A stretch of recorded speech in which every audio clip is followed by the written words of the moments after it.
Ahead of the new year, IMO residents have appealed to all tiers of government to provide good governance.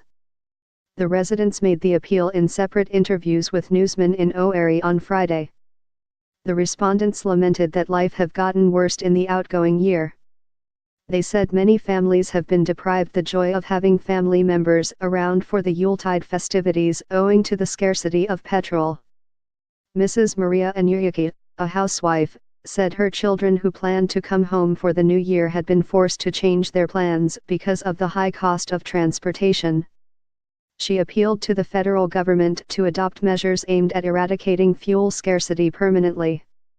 Anyuyaki also appealed to the government to do more to boost agriculture as the cost of food is also on the increase.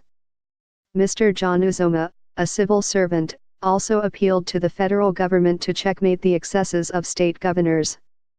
Uzoma said the excesses of state governors had led to the impoverishment of employees of state civil service. He lamented that the governors willfully owe civil servants, choosing instead to lavish funds on frivolous expenses.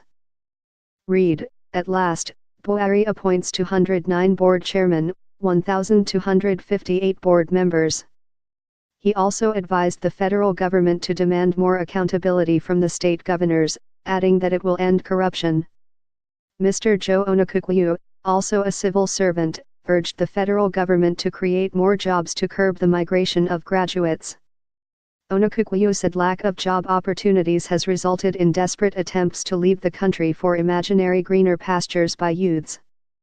He also called for the sanitization of the civil service by ensuring that overaged employees are retired to make way for younger people.